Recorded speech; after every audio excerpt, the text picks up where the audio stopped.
How much do you think Soto and Judge push each other game to game, night to night, day to day? Yeah, I think there's an element of that. No doubt about it. You know, two guys that great back to back. You know, I think they obviously they root for one another. I think they really appreciate each other. You know, one right-hand, one left-handed. They are different in how they do it. And I think they have an appreciation for one another. And I think they like doing what they did tonight together. And Soto doesn't get that opportunity with the double that he laced down the left field line if Glaber doesn't hustle out and beat that infield hit out. So yeah, it was big. Glaber I thought he got out of the box good, which set him up to give him a chance.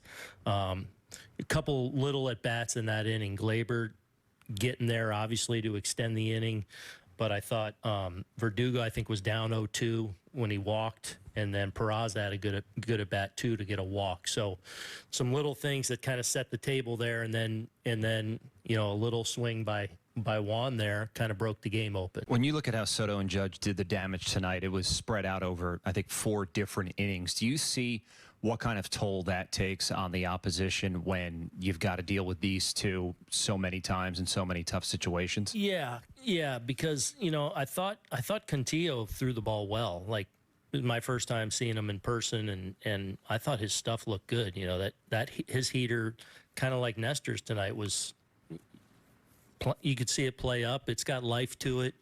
He's able to pitch up with it, and that changeup and curveball are a real change of pace. And so I thought stuff-wise he was good, and, you know, he was doing all right, but just, you know, 2 big swings, and it's 4-0, and now all of a sudden you're grinding through it, and here they come a third time around. So, yeah, it's tough for a pitcher. Brian to the left. Judge is now on pace for 60 home runs again. What impresses you the most about what he's doing? I think that he just kind of keeps getting a little bit better all the time.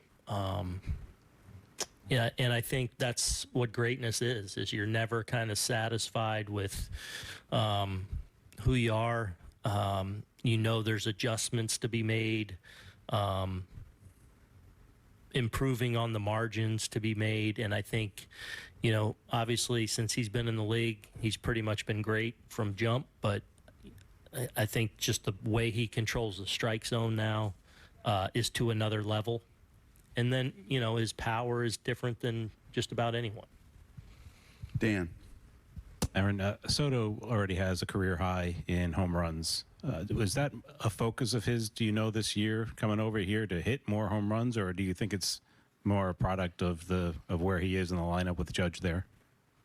I mean, I think you're seeing a, you know, important to remind, like, he's 25. You know, he's still in a lot of ways in the early stages of his career, which is remarkable for as much experience as he has. So this guy's still growing and learning and developing. And, you know, I think it doesn't hurt having Aaron behind him, but I think this is just a byproduct of how great of a hitter he is. And I don't think he's focused necessarily on hitting a certain number of home runs or passing. I think you see a guy that's obsessed with having a good at bat, and he lives that every day. And Judge was just the score for taking him out? Yep. Anyone? We are going to go to the manager's report, but before we hear from Aaron Boone, let's hear from VP of Media Relations, Jason Zillow, with some injury updates. Before we start real quick, here's the rehab assignments for further clarity from Aaron pregame. Cody Poteet, rehab game number 2, scheduled for Sunday, Somerset at Portland. Clark Schmidt and John Birdie anticipate them starting a rehab assignment on Friday with Somerset at Portland. Ian Hamilton anticipate starting a rehab assignment on Saturday with Somerset at Portland. Anthony Rizzo anticipate starting a rehab assignment this weekend with Somerset at Portland. When he does play, he'll begin his assignment as a DH. And Lou Trevino, which I think everybody has, he continues his rehab assignment with Somerset at Portland.